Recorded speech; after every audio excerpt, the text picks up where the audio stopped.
بسم الله الرحمن الرحيم.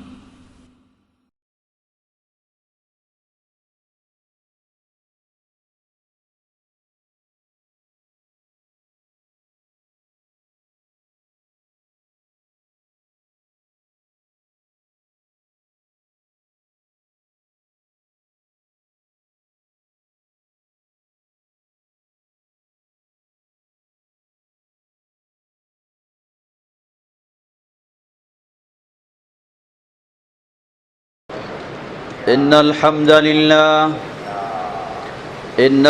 لله نحمده ونستعينه ونستغفره ونعوذ بالله من شرور أنفسنا ومن سيئات أعمالنا ومن يهده الله فلا مضل له ومن يضلله فلا هادي له وأشهد أن لا إله إلا الله وحده لا شريك له وأشهد أن محمدًا عبده ورسوله يا أيها الذين آمنوا اتقوا الله حق تقاته ولا تموتن إلا وأنتم مسلمون يا أيها الناس اتقوا ربكم الذي خلقكم من نفس واحدة وخلق منها زوجها وبث منهما رجالا كثيرا ونساء واتقوا الله الذي تساءلون به والأرحام إن الله كان عليكم رقيبا يا أيها الذين آمنوا اتقوا الله وقولوا قولا سديدا يصلح لكم أعمالكم ويغفر لكم ذنوبكم ومن يطع الله ورسوله فقد فاز فوزا عظيما أما بعد فإن خير الحديث كتاب الله وخير الهدي هدي محمد صلى الله عليه وسلم وشر الأمور محدثاتها وكل محدثة بدعة وكل بدعة ضلالة وكل ضلالة في النار فأعوذ بالله من الشيطان الرجيم بسم الله الرحمن الرحيم وإذا لقوا الذين آمنوا قالوا آمنا وإذا خلوا إلى شياطينهم قالوا إنا معكم إنما نحن مستهزئون الله يستهزئ بهم ويمدهم في طغيانهم يعمهون أولئك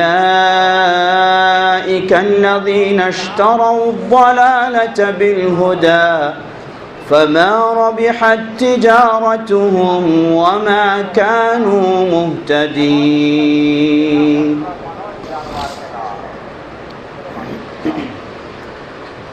الحمد لله শুরুতে আবারও প্রশংসা জ্ঞাপন করছি সেই আল্লাহ সুবহানাহু ওয়া তাআলার, যিনি আমাদেরকে তৌফিক দিয়েছেন তার দ্বীনকে জানার, সঠিকভাবে বোঝার এবং সঠিকভাবে দ্বীনকে মেনে চলার।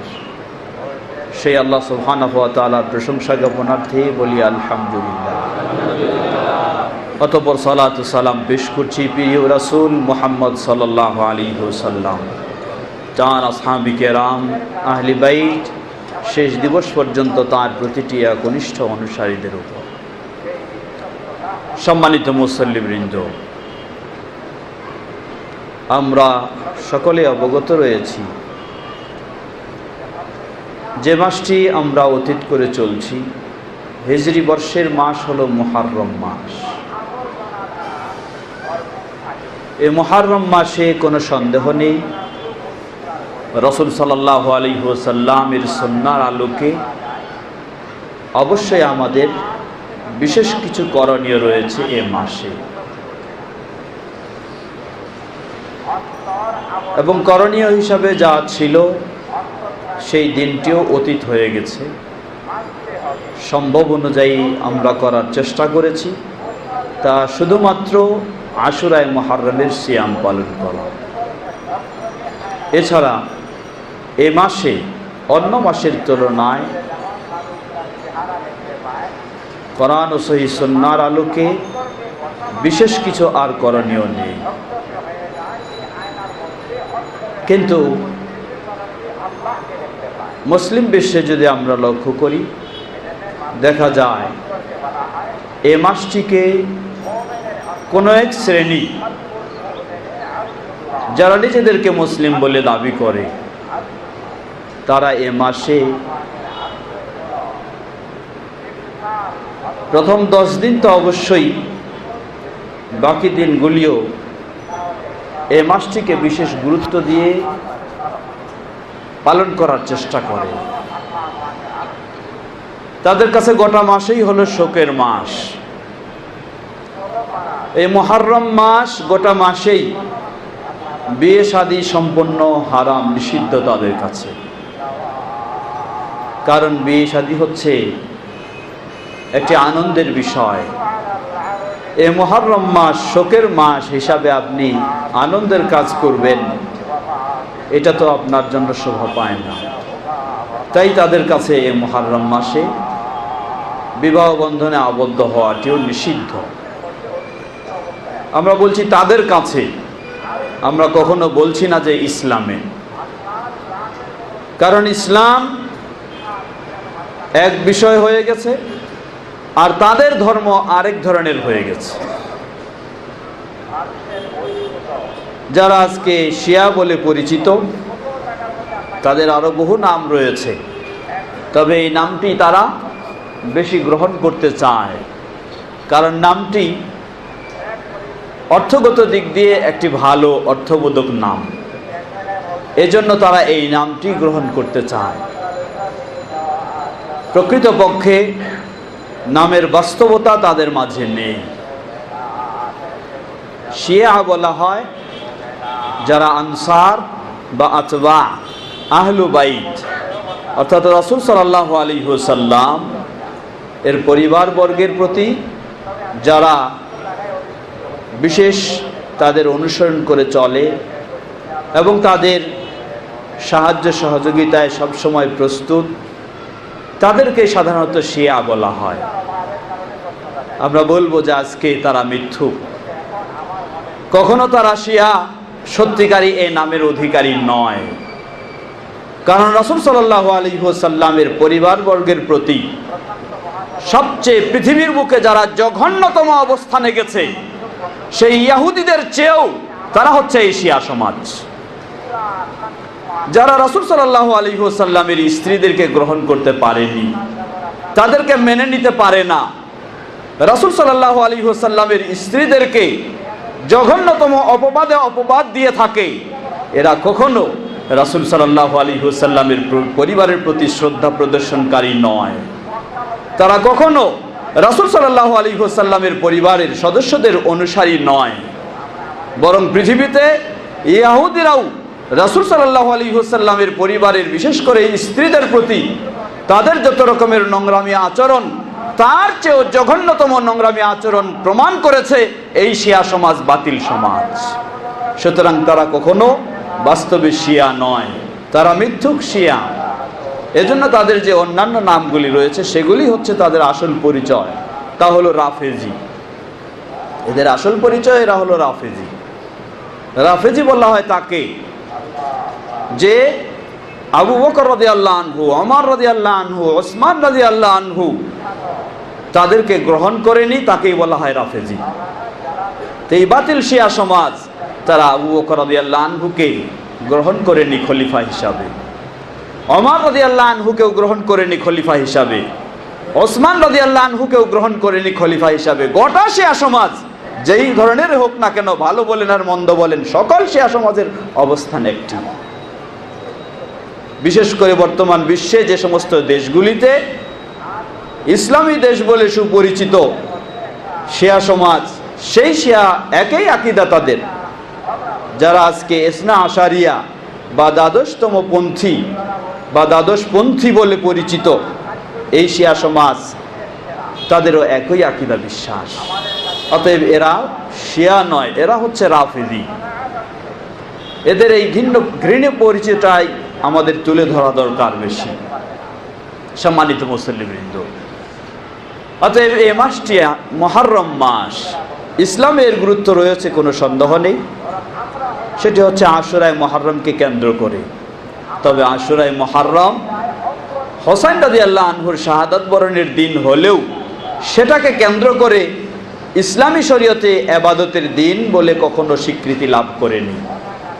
ইসলামী শরীয়তে আশুরায়ে মুহররম সিয়াম পালনের স্বীকৃতি লাভ করেছে আমাদের নবী মুহাম্মদ সাল্লাল্লাহু আলাইহি ওয়াসাল্লাম প্রথম হিজরিতেই মক্কা থেকে মদিনায় যখন গেলেন, তিনি নিজেই সিয়াম পালন করলেন এবং সাহাবায়ে কেরামদেরকেও নির্দেশ দিলেন। সেটি হলো প্রথম হিজরিতে। অতএব সেদিন থেকে, এর ইতিহাস আরো আগে থেকে রয়েছে, যা মুসা আলাইহিস সালাম থেকে। কিন্তু আমাদের এই শরিয়াতে, মুহাম্মদ সাল্লাল্লাহু আলাইহি সাল্লামের শরিয়তে সর্বপ্রথম প্রথম হিজরি থেকেই এই ইসলামী শরিয়তে আশুরায়ে মুহররমকে গুরুত্ব দেওয়া হয়েছে এবং এই দিনটিতে ইবাদত সাব্যস্ত হয়েছে। আর হোসাইন রাদিয়াল্লাহু আনহু তিনি ৬২ অথবা ৬৩ হিজরিতে শাহাদাত বরণ করেছেন। সুতরাং তার শাহাদাত বরণের দিনটি ঐতিহাসিক দিক থেকে হতে পারে এই দিন, কিন্তু ইসলামী শরীয়তের ইবাদতের সাথে এর কোনো সম্পর্ক নেই। যে ঘোষণা দিয়েছেন নবী মুহাম্মদ সাল্লাল্লাহু আলাইহি ওয়াসাল্লাম, তিনি বলেন, লাইসা মিন্না মান দারাবাল খুদুদা ওয়া শাক্কাল জুয়ুবা ওয়া দাআ বিদাওয়াল জাহিলিয়া। যারা কারো মৃত্যুতে, কারো বিয়োগে বিলাপ করতে গিয়ে, শোক পালন করতে গিয়ে গাল চাপড়ায়, জামা কাপড় ছিঁড়ে ফেলে, নিজেকে রক্তাক্ত করতে চায়, এই সমস্ত জাহেলি প্রচলন যারা চালু করেছে, লাইসা মিন্না, এরা আমাদের অন্তর্ভুক্ত হতে পারে না। নবী মুহাম্মদ সাল্লাল্লাহু আলাইহি সাল্লাম 1400 বছর আগে এই সমস্ত কার্যকলাপ যারা করে থাকে তাদের ব্যাপারে সিদ্ধান্ত দিয়েছেন।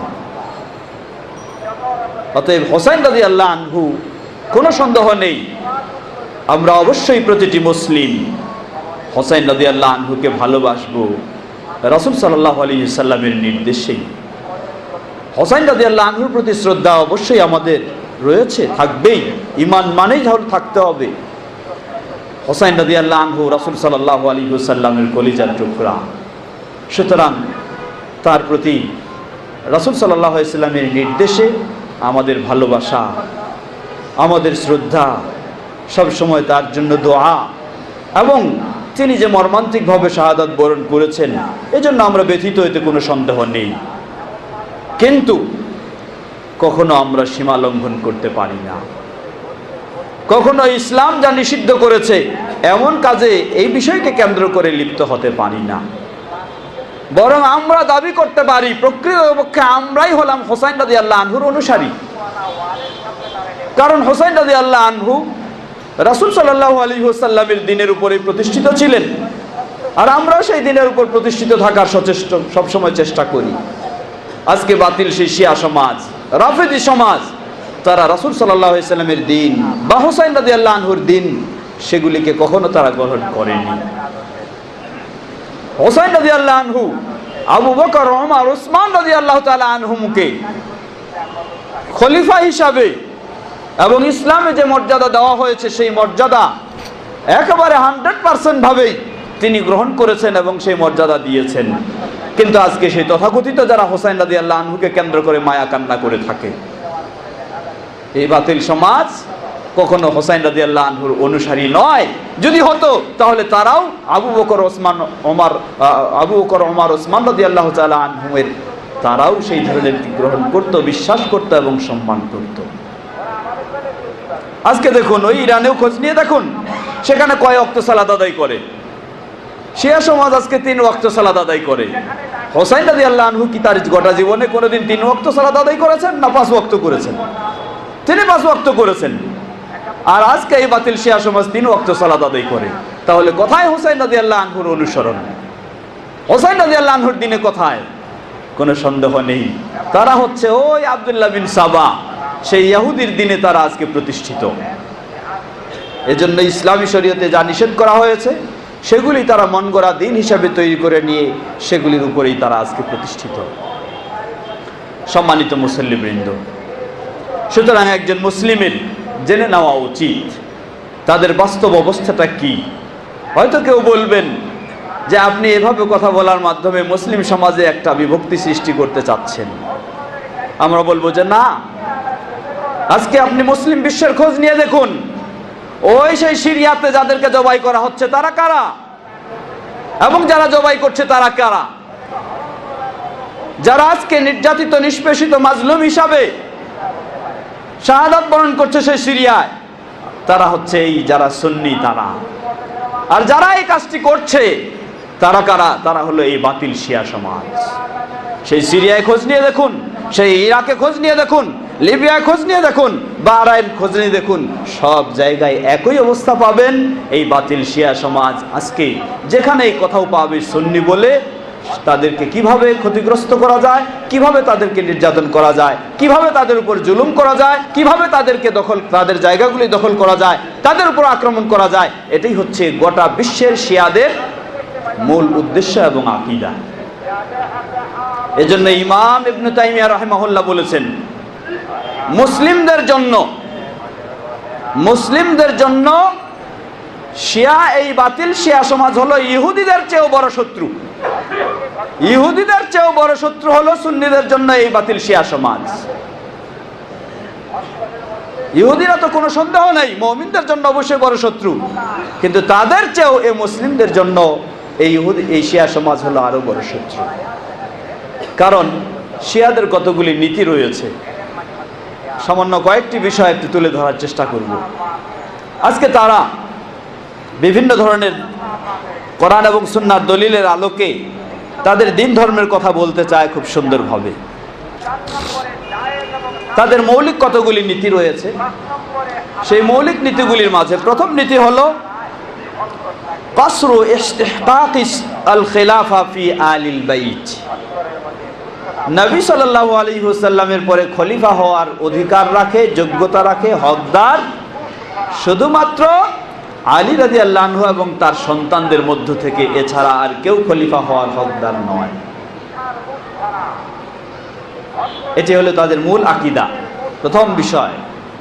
যার কারণে তারা, শিয়াদের মাঝে বহু কোয়ালিটি রয়েছে, বিশেষ করে যারা চরমপন্থী, এই চরমপন্থী শিয়ারা এই আকীদার কারণে, এই বিশ্বাসের কারণেই তারা আবু বকর রাদিয়াল্লাহু আনহুকে খলিফা মেনে নিতে প্রস্তুত নয়, ওমর রাদিয়াল্লাহু আনহুকেও খলিফা মেনে নিতে প্রস্তুত নয়, ওসমান রাদিয়াল্লাহু আনহুকেও খলিফা মেনে নিতে প্রস্তুত নয়।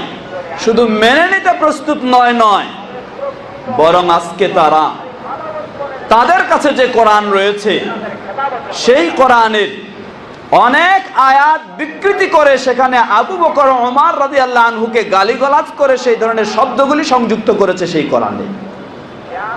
আর এই কোরআন গোপন বিষয় নয়, এই সেই ইরানে এখনো এই কোরআন মুদ্রণ হয়, সেখানে প্রিন্ট হয় এগুলি, কোরআন বিতরণ হয় এগুলি।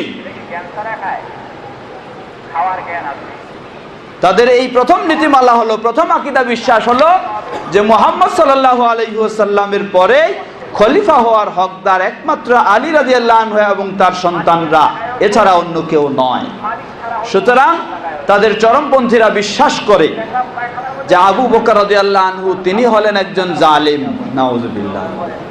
শুধু জালেম নয়, চরমপন্থী রাফেজিরা বিশ্বাস করে তিনি হলেন মুরতাদ, নাউজুবিল্লাহ। এই বিশ্বাস তাদের। ঠিক একইভাবে ওমর রাদিয়াল্লাহু আনহুর ক্ষেত্রেও এই বিশ্বাস। আবু বকর ও ওমর রাদিয়াল্লাহু আনহু শুধু নয়, সাথে তারা আরো জড়ালেন আবু বকর রাদিয়াল্লাহু আনহুর মেয়ে আয়েশা রাদিয়াল্লাহু আনহা, ওমর রাদিয়াল্লাহু আনহুর মেয়ে হাফসা রাদিয়াল্লাহু আনহা, যারা হলেন রাসূল সাল্লাল্লাহু আলাইহি ওয়াসাল্লামের স্ত্রীদের অন্তর্ভুক্ত, তাদেরকেও জড়ালেন।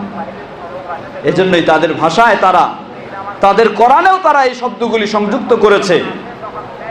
সানামাই কুরাইশ আবু বকর ও ওমর।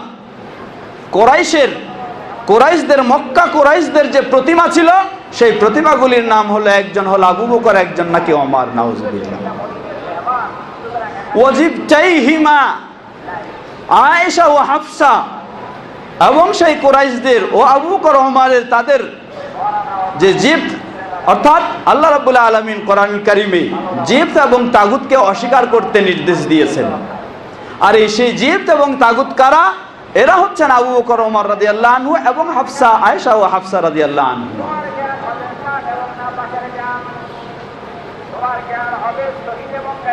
আজকে আয়েশা রাদিয়াল্লাহু আনহার ব্যাপারে কত ধরনের অশালীন নোংরা কথাবার্তা ছড়াচ্ছে আপনার সামনে এই বাতিল শিয়া সমাজ। আবার তারা দাবি করে কি? তারা নাকি আহলু বাইতের অনুসারী, তারা নাকি আহলু বাইতের অনুসারী। দলিল হিসাবে তারা বেশ কিছু হাদিসও তৈরি করে নিয়েছে, তৈরি তো করেছে, আবার কিছু সহিহ হাদিসও বের করেছে। যেমন একটি হাদিস সহিহ মুসলিমে রয়েছে, সিলসিলা সহিহা শেখ আলবানী রাহিমাহুল্লাহ হাদিসটি নিয়ে এসেছেন, 1750 নম্বর হাদিস। রাসূল সাল্লাল্লাহু আলাইহি ওয়াসাল্লাম বললেন, বিদায় হজ থেকে ফেরার পথে তিনি বললেন, ইন্নী তারিকুকুম আও তারিকুন লাকুম আস-সাকলাইন, আমি তোমাদের জন্য দুটি গুরুত্বপূর্ণ বিষয় রেখে যাচ্ছি। কিসে দুটি? বললেন যে আহাদুহুমা আকবারু মিনাল আখার, এই দুটির একটি অপরটি থেকে অনেক বড়, অনেক গুরুত্বপূর্ণ। সে দুটি বিষয় হলো কিতাবুল্লাহ, আল্লাহর কিতাব, অপরটি হচ্ছে ইতরাতি আহলু বাইতি। ইতরাতি আহলু বাইতি এই শব্দ ব্যবহার করেছেন, হাদিসটি সহিহ মুসলিমের, কোনো সন্দেহ নেই সহিহ। ইতরাতি আহলু বাইতি অর্থাৎ আমার পরিবারবর্গ, তাদেরকে আমি তোমাদের জন্য রেখে গেলাম। আজকে তারা এই হাদিসকে আপনার সামনে উপস্থিত করছে এবং বলছে যে আমরাই হলাম সেই আহলে বাইতের অনুসারী, রাসূল সাল্লাল্লাহু আলাইহি সাল্লামের পরিবারবর্গের অনুসারী। আপনারা আজকে রাসূল সাল্লাল্লাহু আলাইহি সাল্লামের পরিবারবর্গের অনুসারী নয়। তবে এই হাদিসটি এ পর্যন্ত হলো সহিহ। এরপর তারা আরো সংযুক্ত করে দিয়েছে যে এরপরে রাসূল সাল্লাল্লাহু আলাইহি সাল্লাম বললেন যে তোমাদের জন্য আমার পরে খলিফা হিসাবে আমি নিযুক্ত করে যাচ্ছি আলী বিন আবি তালিবকে। এইভাবে তারা আবার সংযুক্ত করে নিয়েছে নিজের ইচ্ছা মতো। এজন্য ইমাম ইবনে তাইমিয়া রাহিমাহুল্লাহ বলেন, আকযাবুন নাস ফিল আলাম আর-রাওয়াফিজ, পৃথিবীর বুকে সবচেয়ে যারা বড় মিথ্যুক, এরা তো ইহুদিরা আছেই, গাদ্দার মিথ্যুক এরা তো ইহুদি আছেই, কিন্তু এরপরেও পৃথিবীতে আরো সবচেয়ে যাকে বড় মিথ্যুক বলা যেতে পারে, এরা হচ্ছে এই রাফেজি সমাজ। কারণ তাদের দিন, তাদের ধর্মই হলো একেবারে ডাহা মিথ্যার উপর প্রতিষ্ঠিত। তাদের যত ধরনের আকীদা রয়েছে, আলী রাদিয়াল্লাহু আনহুকে শ্রেষ্ঠত্ব দিতে গিয়ে, খলিফা বানাতে গিয়ে, প্রথম খলিফা বানাতে গিয়ে আরো সবকিছু, এবং আবু বকর, ওমর, ওসমান রাদিয়াল্লাহু আনহু ও উম্মুল মুমিনিন তাদের বিষয়ে অপবাদ দিতে গিয়ে সব হলো তাদের মিথ্যা ও তৈরি করা। এজন্য সবচেয়ে বড় মিথ্যুক যারা, এরা হচ্ছে এই রাফেজি, এই শিয়া সমাজ। তো হাদিসে আল্লাহ রাসূল সাল্লাল্লাহু আলাইহি ওয়াসাল্লাম বললেন কি, যে তোমাদের মাঝে আমি দুটি বিষয় রেখে যাচ্ছি গুরুত্বপূর্ণ। এটাকে হাদিসুস সাকলাইন বলা হয়, এটি তাদের কাছে খুব পাবেন। একটা হচ্ছে আল্লাহর কিতাব, অপরটি হচ্ছে আমার পরিবারবর্গ আহলে বাইত। প্রশ্ন আমাদের যে আসলেই তোমরা কি এই হাদিস শুধু আমাদেরকে দেখাও, না তোমরা নিজেরা এই হাদিস মানো? জবাব, কোশ্চেন কালেও তারা এই হাদিস মানে না, বরং এই হাদিস মানি আমরা, তারা কখনো নয়। প্রথম বিষয় হলো আল কোরআন। আজকে মুহাম্মদ সাল্লাল্লাহু আলাইহি ওয়াসাল্লামের উপর যেই কোরআন নাজিল হয়েছে, এই কোরআনকে পরিপূর্ণ কোরআন বলে শিয়া সমাজ বিশ্বাস করে না। শিয়া সমাজ যখন এই কোরআনকে পরিপূর্ণ কোরআন বলে বিশ্বাস করে না, তাহলে তারা এই কোরআনকে কই গ্রহণ করেছে? তাদের দাবি হলো এই কোরআন অপরিপূর্ণ, এখনো কিছু বাকি রয়েছে, সেগুলি সংযুক্ত হলে পরিপূর্ণ কোরআন হবে। আর সেই বাকিগুলি কে নিয়ে আসবে? তাদের যে দ্বাদশ ইমাম, 12তম ইমাম, সেই ইমাম এখনো অদৃশ্য জগতে রয়েছে, তার আত্মপ্রকাশ ঘটেনি। যখন তার আত্মপ্রকাশ ঘটবে তখন তিনি কোরআনের বাকি অংশ নিয়ে আসবেন। এজন্য তারা দাবি করে সেগুলিতে কি রয়েছে? সেগুলিতে রয়েছে যেমন সূরাতুল বেলায়া। সূরাতুল বেলায়া কি? সূরাতুল বেলায়ার আয়াত তারা তৈরি করেছে, ইয়া আইয়ুহাল্লাযীনা আমানু আমিনু বিন-নাবিয়্যি ওয়াল ওয়ালিয়্যি, ওহে যারা ঈমানদার তোমরা ঈমান আনো নবীর প্রতি এবং ওলির প্রতি। ওলিকে? ওলি হলেন আলী রাদিয়াল্লাহু আনহু। এইভাবে সূরাতুল বেলায়া তারা তৈরি করেছে এবং দাবি করে এটা হলো কোরআনের অংশ, তাদের শেষ ইমাম এটা নিয়ে আসবে। তাদের দাবি হলো যে প্রকৃত নির্ভুল নির্ভেজাল মুসহাফ যেটা কোরআন, সেটা হলো মুসহাফ ফাতেমা। সেই মুসহাফ ফাতেমা এখনো নেই। এটা হচ্ছে আবু বকর ওমর রাদিয়াল্লাহু আনহুর। আবু বকর রাদিয়াল্লাহু আনহুর যুগে যেহেতু কি হয়েছে, কোরআন মাজিদ সংকলন হয়েছে, অতএব এটা হলো সেই আবু বকর রাদিয়াল্লাহু আনহুর কোরআন। এটা হলো উসমান রাদিয়াল্লাহু আনহুর সংকলন, অতএব এখানে সেই সূরাগুলিকে বাদ রাখা হয়েছে, তাই এটি পরিপূর্ণ কোরআন নয়। বাতিল সমাজ যারা বলে আজকে এই কোরআনকে পরিপূর্ণ কোরআন হিসাবে বিশ্বাস করে না, তাহলে কিভাবে তা হাদিসুস সাকলাইন তারা বিশ্বাস করে বা মানে? বরং এই কোরআনের বহু আয়াতকে তারা বিকৃতি করেছে, নিজের ইচ্ছা মতো আলী রাদিয়াল্লাহু আনহুর সপক্ষে, তার পরিবারের সপক্ষে শব্দগুলি সংযুক্ত করে সেখানে উল্লেখ করেছে। অপরপক্ষে আবু বকর ওসমান, আবু বকর ওমর রাদিয়াল্লাহু তাআলা আনহুমা এবং তাদের মেয়েদ্বয় অর্থাৎ আয়েশা রাদিয়াল্লাহু আনহা ও হাফসা রাদিয়াল্লাহু আনহা, তাদেরকে গালিগালাজ ও লানত বর্ষণ করে সেরকম শব্দ তৈরি করে সেখানে সংযুক্ত করেছে। সুতরাং রাসূল সাল্লাল্লাহু আলাইহি ওয়াসাল্লাম যে কোরআন রেখে গেছেন, সেই কোরআনকে বাতিল শিয়া সমাজ তোমরা আজকে মানো না। দ্বিতীয়, রাসূল সাল্লাল্লাহু আলাইহি ওয়াসাল্লাম বললেন তোমাদের জন্য রেখে যাচ্ছি ইতরাতি আহলু বাইতি, আমার পরিবারবর্গ আমার আহলে বাইত। তোমরা আজকে দাবি করছো তোমরাই নাকি আহলে বাইতের অনুসারী। কথায় তোমরা আহলে বাইতের অনুসারী। আহলু বাইত কাকে বলা হয়? আজকে শিয়াদের কাছে আহলু বাইত বলতে আলী রাদিয়াল্লাহু আনহু এবং তার পরিবারের সদস্য, এরা হচ্ছে আহলু বাইত, এরা হলো আহলু বাইত। কিন্তু আমরা যদি একটু সাধারণ বিবেকেও চিন্তা করি যে পরিবারের সদস্য কারা, কাকে বলবেন? একটা পরিবার শুরু হয় মাত্র কয় সদস্য? 2 সদস্য দিয়ে, স্বামী এবং স্ত্রী, এই দুজন দিয়েই একটা পরিবার সূচনা হয়। তাহলে এই পরিবারের মালিক হচ্ছেন স্বামী এবং পরিবারের সর্বপ্রথম সদস্য হচ্ছেন কে? তার স্ত্রী, অতঃপর তাদের সন্তানেরা। এটা সাধারণ বিবেকে আমরা বুঝি। মূলত আল্লাহ সুবহানাহু ওয়া তাআলাও এই পরিচয়টাই দিয়েছেন। আল্লাহ রাব্বুল আলামিন কোরআনুল কারীমে সূরা আহজাবে 32 এবং 33 নম্বর আয়াতে নবী সাল্লাল্লাহু আলাইহি সাল্লাম ও তার স্ত্রীদেরকে লক্ষ্য করে বলছেন। 32 নম্বর আয়াতের শুরুতে বললেন, ইয়া নিসা আন-নবী লাস্তুন্না কাআহাদিম মিনান নিসা, হে নবীর স্ত্রীগণ তোমরা অন্য নারীদের মতো নও, তোমাদের মর্যাদাও রয়েছে, তোমাদের দায়িত্ব রয়েছে ভিন্ন, সাধারণের চেয়ে বেশি রয়েছে তোমাদের। এরপরে আল্লাহ সুবহানাহু ওয়া তাআলা শেষে বলছেন, ইউরিদুল্লাহু লিইয়ুযহিবা আনকুমুর রিজসা আহলাল বাইতি ওয়া ইউতাহহিরাকুম তাতহীরা।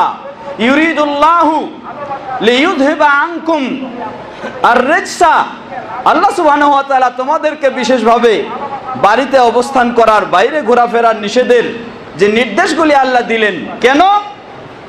আল্লাহ রাব্বুল আলামিন চান তোমাদের ব্যাপারে কোনো অশালীন বিষয় যদি কেউ বলে থাকে, কেউ মনে করে থাকে, সেটাকে কি করার জন্য? দূর করার জন্য, সেটা থেকে তোমাদেরকে মুক্ত করার জন্যই আল্লাহর এই নির্দেশ।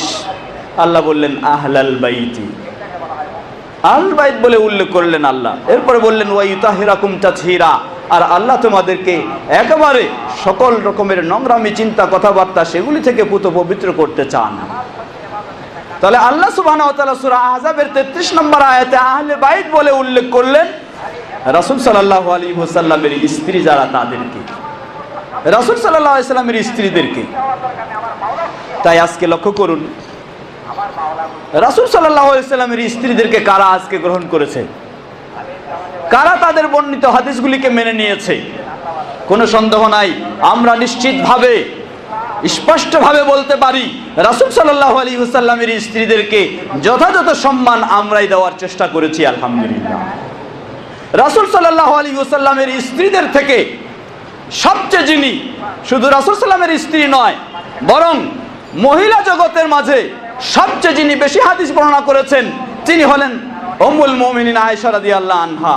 তার এই সহিহ হাদিসগুলিকে গ্রহণ করেছি আমরাই। কিন্তু বাতিল শিয়া সমাজ তোমরা আয়েশা রাদিয়াল্লাহু আনহার হাদিসকে গ্রহণ করা তো দূরের কথা, বরং আয়েশা রাদিয়াল্লাহু আনহাকে ব্যভিচারিণী বলে আরো বহু কিছু বলে তোমরা আজকে অপবাদ দিয়েছো। ধ্বংস হোক তোমরা সেই বাতিল শিয়া সমাজ। কোথায় তোমরা আজকে আহলু বাইত রাসূল সাল্লাল্লাহু আলাইহি ওয়াসাল্লামের স্ত্রীদেরকে গ্রহণ করেছো? তোমরা গ্রহণ করো নেই।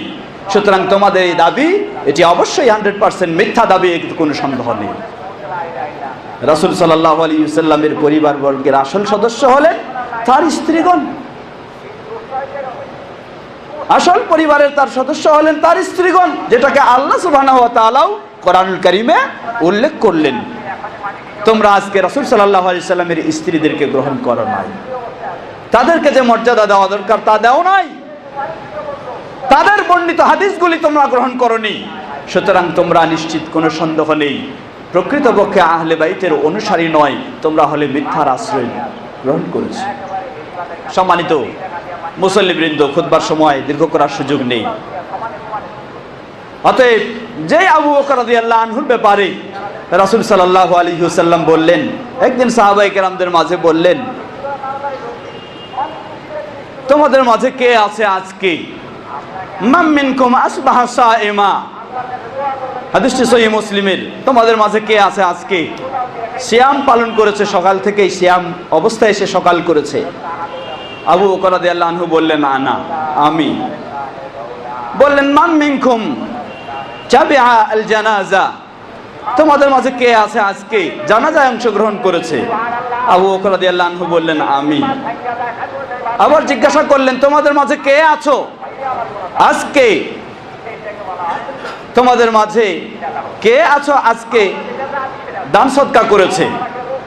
আবু বকর রাদিয়াল্লাহু আনহু বললেন, আমি। এভাবে চারটি বিষয়ের কথা জিজ্ঞাসা করলে সবগুলির জবাবে বললেন আবু বকর রাদিয়াল্লাহু আনহু, আমি। রাসূল সাল্লাল্লাহু আলাইহি ওয়াসাল্লাম বললেন, যে ব্যক্তির মাঝে এই বৈশিষ্ট্যগুলি সমবেত হয়েছে সে ব্যক্তি নিশ্চিত জান্নাতে প্রবেশ করবে। সহিহ বুখারী ও মুসলিমের হাদিস। রাসূল সাল্লাল্লাহু আলাইহি ওয়াসাল্লাম একদিন সাহাবায়ে কেরামদের মাঝে বর্ণনা দিচ্ছেন, বললেন, যে ব্যক্তি সালাত ঠিকমতো আদায় করে তাকে বাবু সালাহ, জান্নাতের যে সালাতের দরজা সেটা দিয়ে জান্নাতে ডাকা হবে। ওয়ামান মিন আহলিল জিহাদি, আর যে ব্যক্তি জিহাদ ফি সাবিলিল্লাহ অংশগ্রহণ করেছে জান্নাতের জিহাদ ফি সাবিলিল্লাহর দরজা দিয়ে তাকে ডাকা হবে। আর যে ব্যক্তি সিয়াম পালন করেছে জান্নাতের সেই সিয়ামের রায়্যান দরজা দিয়ে তাকে ডাকা হবে। যে ব্যক্তি আল্লাহর পথে দান করেছে তাকে সেই দান সদকার দরজা দিয়ে তাকে ডাকা হবে। আবু বকর রাদিয়াল্লাহু আনহু একটু প্রশ্ন করলেন, যে হে আল্লাহর রাসূল সাল্লাল্লাহু আলাইহি ওয়াসাল্লাম, জান্নাতের এত সব দরজা, যে কোনো একটি দরজা দিয়ে প্রবেশ করলেই তো আলহামদুলিল্লাহ, জান্নাতে প্রবেশ করতে পারলেই যথেষ্ট, তাই এত সব দরজা দিয়ে কি ডাকার প্রয়োজন রয়েছে? আর আমাদের মাঝে কি এমন কেউ আছে যাকে জান্নাতের সব দরজা দিয়েই ডাকা হবে? রাসূল সাল্লাল্লাহু আলাইহি ওয়াসাল্লাম বললেন যে হ্যাঁ হ্যাঁ, আমাদের মাঝে ও আরজু আন তাকুনা মিনহুম, আমি আশা রাখছি হে আবু বকর তুমি হলা সেই ব্যক্তিদের মধ্যে অন্তর্ভুক্ত যাদেরকে জান্নাতের প্রতিটি দরজা দিয়ে ডাকা হবে। রাসূল সাল্লাল্লাহু আলাইহি ওয়াসাল্লাম জীবনের শেষ মুহূর্তে মসজিদে ইমামতির উদ্দেশ্যে আসার মতো গায়ে শক্তি নেই। বারবার তিনি চেষ্টা করলেন, একবার, দুইবার, তিনবার, কিন্তু বারংবারই তিনি জ্ঞান হারিয়ে পড়ে যাচ্ছেন। শেষে নির্দেশ দিলেন, উম্মুল মুমিনিন আয়েশা রাদিয়াল্লাহু আনহাকে বললেন, মুরি আবা বকরিন লিইউসাল্লি বিন নাস, যাও আবু বকরকে বলো সে যেন আমার জায়গায় দাঁড়িয়ে মানুষের ইমামতি করে সালাত আদায় করে। আয়েশা রাদিয়াল্লাহু আনহা আপত্তি জানালেন, হাদিস সহিহ বুখারী, বললেন, হে আল্লাহর রাসূল সাল্লাল্লাহু আলাইহি সাল্লাম, আমার বাবা আবু বকর তিনি তো হলেন খুব নরম প্রকৃতির মানুষ, আপনার জায়গায় গিয়ে কি তিনি ধৈর্য ধারণ করে থাকতে পারবেন? অতএব ওমর রাদিয়াল্লাহু আনহু আছে, আরো অনেকজন আছে, তাদেরকে আপনি বলুন। রাসূল সাল্লাল্লাহু আলাইহি সাল্লাম একটু শক্তভাবে তাকে বললেন এবং নির্দেশ দিলেন, যাও তুমি, কোনো কথা নেই, আবু বকরকে বলো সে যেন সালাত আদায় করে। রাসূল সাল্লাল্লাহু আলাইহি সাল্লামের জীবদ্দশায় তার অসুস্থতার কারণে 17 ওয়াক্ত সালাতের ইমামতি করলেন জীবনের শেষ পর্যায়ে আবু বকর রাদিয়াল্লাহু তাআলা আনহু। গোটা সাহাবায়ে কেরামগণ, আনসার মুহাজির সকলেই মিলে এক বাক্যে খলিফা হিসেবে গ্রহণ করলেন আবু বকর রাদিয়াল্লাহু তাআলা আনহুকে। সুতরাং তাকে যদি কেউ এই মর্যাদা না দিতে পারে, না দিতে চায়, স্পষ্ট আহলুস সুন্নাহ ওয়াল জামাত এক মতে এক বাক্যে বিশ্বাস করে, সে ব্যক্তি কখনো মুসলিম হতে পারে না, মুসলিম থাকতে পারে না। কিন্তু আজকে এই বাতিল শিয়া সমাজ, চরমপন্থী শিয়া সমাজ, সেই আবু বকর রাদিয়াল্লাহু আনহুর খেলাফত স্বীকার করা তো দূরের কথা, বরং আবু বকর রাদিয়াল্লাহু আনহুকে মুসলিম হিসাবেও তারা স্বীকার করে না। নাউজুবিল্লাহ। সম্মানিত মুসলিমবৃন্দ, ঠিক এমনই ভাবে এই বাতিল শিয়া সমাজের আরো আকীদা হলো ইসমাতুল আইম্মা ওয়া আল আউসিয়া। তাদের আকীদা হলো তাদের যারা ইমাম, 12 ইমামে তারা বিশ্বাসী, এই 12 জন ইমাম তারা হলেন মাসুম, নবী রাসূলদের মতো। শুধু মাসুমই নন, বরং নবী রাসূলদের চেয়েও এই 12 জন ইমামের আরো বেশি মর্যাদা রয়েছে। কারণ তাদের বিশ্বাস হলো আল ঈমানু বিল আইম্মা রুকনুম মিন আরকানিল ইসলাম ওয়া রুকনুম মিন আরকানিল ঈমান বিল্লাহ। তাদের আকীদা বিশ্বাস হলো তাদের এই 12 ইমামের প্রতি বিশ্বাস করা, এটা হলো ইসলামের একটা বড় রুকন। শুধু ইসলামের রুকন নয়, বরং আল্লাহর প্রতি ঈমান আনার একটা বড় অংশ হলো এই 12 জন ইমামের প্রতি ঈমান আনতে হবে, না হলে তার ঈমানই হবে না। আর এরা হলো নিষ্পাপ, এদের কখনো ভুল ত্রুটি নেই, যা কিছু করে যত রকমের সবকিছু চলে। এজন্য ওই বাতিল শিয়া সমাজ দেখবেন, তাদের যারা আজকে ইমাম হিসাবে, নেতা হিসাবে, এই ইমাম ও নেতাদের কাছে তারা তাদের মেয়েদেরকে উৎসর্গ করার জন্য সব সময় যেন প্রস্তুত। নাউজুবিল্লাহ। কারণ তাদের কাছে হলো আরেকটি বিষয়, সেটি হলো মোতাবিবাহ। মোতাবিবাহ, ইসলাম নারীদেরকে সম্মান দিয়েছে, জাহেলি যুগের সকল প্রথাকে উৎখাত করেছে ইসলাম। কিন্তু আজকে এই বাতিল শিয়া সমাজ, যারা আজকে দেখবেন যে মনে হয় যেন খুব সুন্দর পর্দার আলোকে চলতেছে, কতই না পর্দানশীল, কতই না ইমানদার, নাউজুবিল্লাহ। কিন্তু এই পর্দানশীল মেয়েদেরকে তারা আজকে কি করে, সেগুলিকে সামান্য কিছুর বিনিময়ে সাময়িক বিবাহ তাদের কাছে আজকে বৈধ। কারো ইচ্ছা জাগলো, কোনো একজন মেয়েকে কিছু দিয়ে সে 1 মাসের জন্য, 1 সপ্তাহের জন্য বিয়ে করবে, তাকে ব্যবহার করবে, এটা হলো তাদের কাছে শুধু বৈধ নয়, এটা হলো তাদের কাছে বড় ফজিলতের কাজ। কেউ যদি একটা মোতা করতে পারে,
দ্বীনের ধর্মের একটা গুরুত্বপূর্ণ বিষয় হলো এই, যখন অন্যের সাথে কোনো কথা বলবে নিজের বিষয়টাকে অবশ্যই গোপন করে রাখতে হবে। আজকে দেখুন, আপনি অনেক সময় হয়তো বলে ফেলবেন যে আমি তো অনেক শিয়ার সাথে চলাফেরা করেছি, তাদের কাছে তো আমি কিছুই পাই নাই, কিছুই বলেনি আমাকে। আপনাকে আমি মিথ্যা বলবো না, আপনি ঠিকই বলেছেন। কারণ শিয়াদের মাঝে একটা ফরজ কাজ, এটাকে ফরজ কাজ হিসাবে তারা বিশ্বাস করে, তা হলো কি নিজের আসল চরিত্রটাকে গোপন রাখতে হবে, আর মানুষ যেটা চায়, যেটা বুঝে, যেটাকে ধোঁকা দেওয়া যাবে সেটা তার কাছে প্রকাশ করতে হবে। এটা হলো তাদের একটি বড় ফরজ কাজ। অতএব এই শিয়া যখন আপনার কাছে কথা বলবে, আপনার সাথে আপনাকে তার দলে মিলানোর জন্য চেষ্টা করবে, সর্বপ্রথমে সবকিছুকে সে অস্বীকার করবে, গোপন করে রাখবে। এটাই হলো তার কাজ। আল্লাহ রাব্বুল আলামিন এই সেই মুনাফিকদের সূরা বাকারার শুরুতেই পরিচয় তুলে ধরেছেন। আল্লাহ বলেন যে আয়াতটি আমি শুরুতে পড়েছি, ওয়া ইযা লাকুল্লাযীনা আমানু ক্বালু আমান্না। মুনাফিকরা যখন ঈমানদারদের সাথে মিলিত হয়, তাদের কাছে যখন যায়, বলে, দাবি করে কি, আমান্না, আমরা ঈমানদার, তোমরা ঈমানদার, আমরা ঈমানদার, সব ভাই ভাই, কোনো পার্থক্য নাই। ওয়া ইযা খালাউ ইলা শায়াতিনহিম ক্বালু ইন্না মাআকুম ইন্নামা নাহনু মুস্তাহজিউন। আবার যখন তাদের দলের শয়তানদের কাছে মিলে যায়, তখন তারা বলে, আসলেই আমরা তো তোমাদের সাথেই রয়েছি। তাদেরকে শুধু ধোঁকা দেওয়ার জন্য, ঠাট্টা করার জন্য তাদের সাথে মিলেছি এবং তাদেরকে বলেছি যে আমরাও তোমাদের সাথে। আজকে শিয়া সমাজও এভাবে আপনাকে ধোঁকা দেওয়ার জন্য একই নীতি অবলম্বন করে থাকে। সম্মানিত মুসল্লিবৃন্দ, অতএব প্রতিটি মুসলিমের উচিত এ বিষয়ের ক্ষেত্রে সচেতন হওয়া। আকীদাগত দিক দিয়ে আপনাকে কখন আঘাত করে বসবে আপনি বুঝতেই পারবেন না, আমলের দিক দিয়ে আপনাকে কখন কোন পথে নিয়ে চলে যাবে টের পাবেন না। সুতরাং তাদের বিষয় সম্পর্কে আপনাকে জেনে সচেতন হতে হবে, যেন এই মুনাফিক সমাজের ধোঁকায় আপনি না পড়েন, প্রকৃত মুসলিম হিসাবে যেন আপনি ঈমানের উপর প্রতিষ্ঠিত থাকতে পারেন। আল্লাহ সুবহানাহু ওয়া তাআলা আমাদের সকলকে সে তৌফিক দান করুন। ওয়া আখিরু দাওয়ানা আলহামদুলিল্লাহি রাব্বিল আলামিন।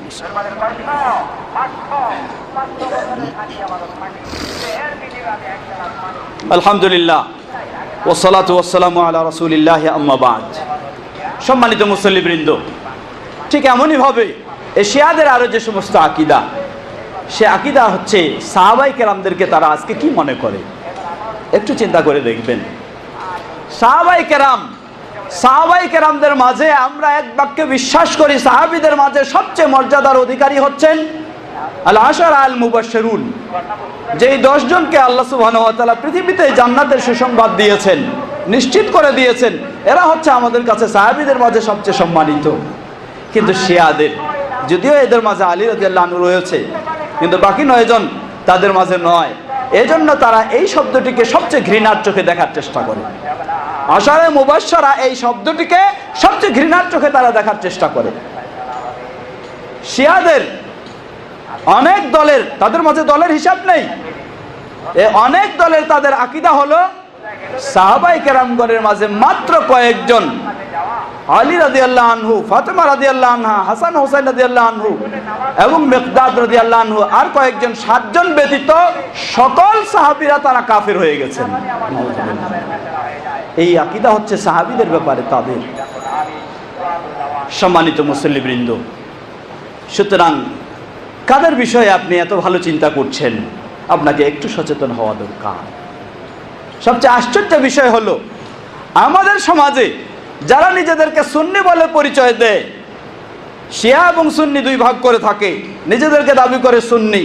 এই সুন্নির মাঝে নিজেদেরকে আজকে যারা আরো সুন্নি বলে নাম উচ্চারণ করে থাকে, যেই দলটি বেশি করে রয়েছে সেই চট্টগ্রামে, এরা প্রকৃতপক্ষে এই সুন্নি বা নিজেদেরকে আহলে সুন্নাহ ওয়াল জামাত বলেও পরিচয় দেয়, অর্থাৎ বিশেষ করে যারা সবুজ পাগড়ি ব্যবহার করে থাকে, এই সুন্নি, তথাকথিত সুন্নি, এরা হলো শিয়াদের ছোট ভাই। শিয়াদের অধিকাংশ কাজ আপনি তাদের কাছে পাবেন, কারণ পৃথিবীতে সর্বপ্রথম মিলাদুন নবী বা মিলাদ এর আবিষ্কার করেছে শিয়ারা। আজকে সুন্নিদের মাঝে সুন্নি বলে পরিচয় দিয়ে যারা এই ঈদে মিলাদুন নবীকে সবচেয়ে বড় ইবাদত বলে পালন করে, এই সেই সবুজ পাগড়ি সুন্নিরা, যারা হলো কবর পূজারী, বেদাতি, কোনো সন্দেহ নেই। বরং তাদের ঈমান আছে কিনা বলা কঠিন, তাদের ঈমান আছে কিনা বলা কঠিন।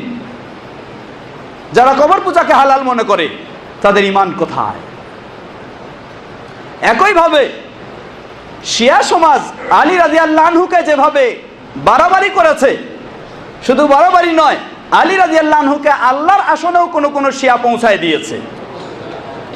এই সেই বাতিল সুন্নি তথাকথিত বেদাতি কবর পূজারীরা একইভাবে তারা মুহাম্মদ সাল্লাল্লাহু আলাইহি ওয়াসাল্লামের ব্যাপারেও সেই বাড়াবাড়ি করেছে। বরং তারা কি মনে করে, এই বাতিল সমাজও সেই আকীদাই পোষণ করে যে আরশে ছিলেন কি আহাদ, আর জমিনে এসে হয়ে গেলেন আহমদ। নাউজুবিল্লাহ। আরশে ছিলেন আহাদ মানে আল্লাহ সুবহানাহু ওয়া তাআলা, আর জমিনে এসে তিনি হয়ে গেলেন আহমদ মানে মুহাম্মদ সাল্লাল্লাহু আলাইহি ওয়াসাল্লাম। অর্থাৎ আল্লাহ এবং মুহাম্মদের কোনো পার্থক্য নেই। সেই বাতিল শিয়ারাও একই, চরমপন্থী শিয়ারা একই আকীদা পোষণ করে যে আল্লাহ সুবহানাহু ওয়া তাআলা তিনি যেন আলী রাদিয়াল্লাহু আনহুর দেহে অনুপ্রবেশ করেছেন, তিনি হলেন আল্লাহ। এজন্য আলী রাদিয়াল্লাহু আনহু এই বাতিল শিয়াদেরকে, সেই সময় আলী রাদিয়াল্লাহু আনহু যখন উপস্থিত পৃথিবীতে রয়েছেন, এই ধরনের শিয়াদের এক গ্রুপ যখন আলী রাদিয়াল্লাহু আনহুকে ইলাহ বলে ঘোষণা দিয়ে বসলো, মাবুদ বলে ঘোষণা দিয়ে বসলো, আলী রাদিয়াল্লাহু আনহুর ইবাদত শুরু করে দিল, আলী রাদিয়াল্লাহু আনহু তাদেরকে গ্রেফতারের নির্দেশ দিলেন এবং তাদেরকে আগুনে জ্বালায় তাদেরকে পুড়ে শেষ করে দিয়েছেন। কিন্তু কিছু শিয়া তারা সেখান থেকে পলায়ন করে অন্যদিকে চলে যায়, চলে গিয়ে তারাই পরবর্তীতে এই চিন্তাগুলিকে আবার জিয়ে রাখে। অতএব তাদের বিষয়গুলিকে আপনি খেয়াল করবেন, অধিকাংশ বিষয় পাবেন একই, তাদের বিষয়গুলিকে গ্রহণ করেছে এই তথাকথিত আজকে ভ্রান্ত সুন্নি বলে পরিচিত বেদাতি কবর পূজারীরা। তারাও এই শিয়াদের চিন্তাগুলিকে, আকীদাগুলিকে গ্রহণ করেছে। সুতরাং আজকে দেখুন, এই আশুরায় মুহররম, আশুরায় মুহররমে শিয়া সমাজ তারা বিশ্বাস করে মুহররম মাসে কোনো বিবাহ জায়েজ নেই। এই সবুজ পাগড়ির লোকেরা একই বিশ্বাস করে যে মুহররম মাসে কোনো বিবাহ জায়েজ নেই, একই তাদের আকীদা। এক ভাই তার বোনের সাথে এই ধরনের এক লোকের সাথে বিয়ের হয়েছে, দিন তারিখ ঠিক হচ্ছে বা সব ঠিক হয়ে যাচ্ছে, তিনি প্রসঙ্গক্রমে আমাকে জিজ্ঞাসা করলেন এই বছরের কথা, মুহররম মাসের আগে। তিনি বললেন যে মুহররম মাসে আমাদের বিয়ের দিন হয়ে যাচ্ছে আমার বোনের, তো ছেলের পক্ষ তারা এই মাসে দিন ঠিক করতে চায় না, তারা বলছে এই মাসে বিবাহ জায়েজ নেই, ঠিক নয়। বিষয়টা কি? আমি তো বুঝলাম যে আসলে বিষয়টা তো হলো শিয়াদের বিষয় এটা, কারণ শিয়ারা বিশ্বাস করে মুহররম মাসে বিয়ে জায়েজ নেই, তাহলে এরা নিশ্চয়ই শিয়া। সে বললো যে না, শিয়া তো না, এরা তো সুন্নি। মানে সুন্নি বলতে কেমন সুন্নি, সবুজ পাখরিওয়ালা নাকি? বললো হ্যাঁ, ওই সবুজ পাখরিওয়ালা। বললাম যে তাহলে তার কোনো পার্থক্য নেই, এরাও সেই শিয়াদের আকীদাই পোষণ করে থাকে।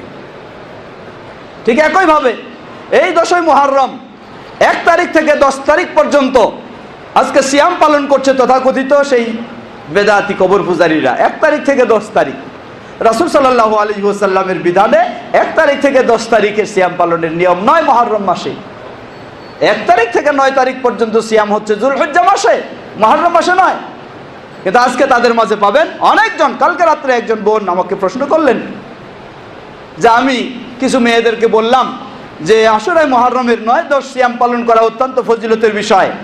সেই মেয়েরা আমাকে জবাব দিল, আপনি শুধু 9-10 পালন করে কি করবেন? পালন করলে 1 তারিখ থেকে 10 তারিখ পর্যন্ত করতে হবে। এ হচ্ছে সেই শিয়াদের কথা। তো এই আকীদাগুলি এই সমাজে এসে গেছে। এই আশুরায় মুহররমকে কেন্দ্র করে শিয়াদের ছোট ভাই যারা, তাদের দেখবেন যে মসজিদগুলিতেও একই, এই দিনটিতে হোসেন রাদিয়াল্লাহু আনহুর নামে কান্নাকাটি করতে হবে, এই দিনটিতে ইয়াজিদকে একটু গালিগালাজ করতে হবে। এ হলো সুন্নাহ তাদের কাছে চলে এসেছে। এটি কার সুন্নাহ? এটা হলো সেই শিয়াদের সুন্নাহ। এবং এই আশুরায় মুহররমের দিন হোসেন রাদিয়াল্লাহু আনহুর নামে কোরআন খতম করে বকশে দেওয়ার নির্দেশ ইমাম সাহেবরা দিয়ে দেন মুসল্লিদেরকে। এটা কার আকীদা, কার আমল? এটা হলো সেই শিয়াদের আকীদা, শিয়াদের আমল। এই আশুরায় মুহররমকে কেন্দ্র করে হোসেন রাদিয়াল্লাহু আনহুর নামে সেন্নি বিতরণের বা আরো কিছু করার নির্দেশ দিয়ে থাকে। এরা কারা? এরা হলো সেই শিয়া। কিন্তু আফসোসের সাথে বলতে হয়, আজকে আমরা যারা সালাফি, আমরা যারা আহলুল হাদিস, আমরা যারা কোরআন ও সহিহ সুন্নাহ মেনে চলার চেষ্টা করি, কোনো মাযহাবের অনুসারী নয় তথাকথিত মাযহাবগুলির, সেই ওই ছোট শিয়ারা, শিয়াদের ভাই যারা, তারাই আমাদেরকে নাকি আবার শিয়া বলে অপবাদ দিয়ে থাকে। নাউজুবিল্লাহ। প্রকৃতপক্ষে শিয়া হয়ে গেছে তারা, শিয়াদের অনুসারী হয়ে গেছে তারা। শিয়াদের আমলগুলি পাবেন তাদের মাঝে, শিয়াদের আকীদা পাবেন তাদের মাঝে, আর তারা আমাদেরকে শিয়া বলে অপবাদ দিয়ে থাকে। এজন্য আরবি ভাষায় একটি কথা বলা হয়, আল মারউ ইয়াকিসু আলা নাফসি, প্রতিটি মানুষ নিজের ভিতরে যেটা রয়েছে এটা দিয়ে অন্যকে মাপার চেষ্টা করে। তো তার ভিতরে যে শিয়ার আকীদা ও আমল চলে এসেছে, এজন্য এখন সে অন্যকেও শিয়া বলে ভাবতে চায়। তাই আমরা বলবো না, আহলুল হাদিসরা তারা কোরআন এবং সহিহ সুন্নাহর আলোকে রাসূল সাল্লাল্লাহু আলাইহি সাল্লামের সহিহ সুন্নাহ, খোলাফায়ে রাশিদিনের সহিহ সুন্নাহর উপরে তারা প্রতিষ্ঠিত। তারা কখনো ওই শিয়াদের, ইহুদিদের জন্মানো সেই শিয়া, সেগুলিকে কখনো তারা অনুসরণ করে না, বরং পৃথিবীর বুকে সবচেয়ে যারা বেশি প্রতিবাদ করেছে সেই বাতিল শিয়াদের, তারাই হচ্ছে আহলুল হাদিসরা, তারাই হচ্ছে এই সালাফিরা। আর আপনারা আজকে সেই শিয়াদের অনুসারী হয়ে আমাদেরকে এই মিথ্যা অপবাদ দিচ্ছেন, এটি আপনাদের নিছক মিথ্যা অপবাদ ছাড়া আর কিছুই নয়। আল্লাহ রাব্বুল আলামিন আপনাদের আমাদের সকলকে সঠিক পথে কোরআন ও সহিহ সুন্নাহর আলোকে হেদায়েত দান করুন। এবং যারা আজকে বিভ্রান্ত সেই শিয়া সমাজ, তাদের জন্য আল্লাহর কাছে আমরা দোয়া করব, আল্লাহ রাব্বুল আলামিন তাদেরকেও কোরআন ও সহিহ সুন্নাহর দিকে সঠিকভাবে হেদায়েত দান করুন এবং তাদের সেই ফিতনা থেকে, তাদের সেই চক্রান্ত থেকে তাদেরকেও মুক্ত করুন, আমাদেরকেও মুক্ত করুন। ইবাদাল্লাহ রাহমাকুমুল্লাহ, ইন্নাল্লাহ قد أمركم أن تصلوا على نبيكم وقد بدأ بنفسه فقال إن الله وملائكته يصلون على النبي يا أيها الذين آمنوا صلوا عليه وسلموا تسليما اللهم صل على محمد وعلى آل محمد كما صليت على إبراهيم وعلى آل إبراهيم إنك حميد مجيد اللهم بارك على محمد وعلى آل محمد كما باركت على إبراهيم وعلى آل إبراهيم إنك حميد مجيد اللهم ارض عن الخلفاء الراشدين وعن سائر أصحاب نبيك الكريم اللهم أعز الإسلام والمسلمين واخذل الكفرة والمشركين ودمر ديارهم এ আল্লাহ আমাদের দেশ সহ পৃথিবীর সর্বত্র ইসলাম ও মুসলিমদেরকে সমুন্নত করুন। পৃথিবীর সর্বত্র মুসলিমদেরকে কোরআন ও সহিহ হাদিসের আলোকে ইসলাম মেনে চলার তৌফিক দান করুন। বিভিন্ন বিভ্রান্ত চিন্তা চেতনার অধিকারী বা সেই চিন্তা চেতনার ধারক বাহকদের থেকে আমাদেরকে হেফাজত করুন এবং তাদেরকেও সঠিক পথে হেদায়েত দান করুন। আমাদের মাঝে উপস্থিত অনুপস্থিত অনেকে অসুস্থ রয়েছেন, আল্লাহ সকল অসুস্থদেরকে পরিপূর্ণ সুস্থতা দান করুন। যে সমস্ত মুসলিমরা বিদায় নিয়ে চলে গেছে, সেই মুসলিমদের ভুল ত্রুটি ক্ষমা করে তাদেরকে জান্নাতুল ফেরদাউস নসিব করুন। সম্মানিত মুসল্লিবৃন্দ, আমাদের বলা যেতে পারে প্রবীণ ভাই তিনি একটি কথা আমাকে স্মরণ করে দিয়েছিলেন, সময় নাই, কথা বলার সুযোগ নেই। তিনি বলেছিলেন যে আজকে আমাদের কিছু দেখা যাচ্ছে কোনো মসজিদে রাসূল সাল্লাল্লাহু আলাইহি ওয়াসাল্লাম নির্দেশ দিয়েছেন, হাদিসটি সহিহ বুখারী ও মুসলিমের। তিনি বললেন সাল্লু রাকাতাইনি ক্বাবলাল মাগরিবি, সাল্লু রাকাতাইনি ক্বাবলাল মাগরিবি ওয়া ক্বালা ফিস সালিসা লিমান শাআ। আল্লাহ রাসূল সাল্লাম বললেন তোমরা মাগরিবের পূর্বে মানে আজানের পরে এবং মাগরিবের একামতের পূর্বে 2 রাকাত সালাত আদায় করো, 2 রাকাত সালাত আদায় করে 2বার নির্দেশ দিলেন। তৃতীয়বার বললেন যে চায় সে পড়বে, অর্থাৎ এটি অপরিহার্য বিষয় নয়, ঐচ্ছিক বিষয়, এর মানে এটি পড়ার সুযোগ রয়েছে।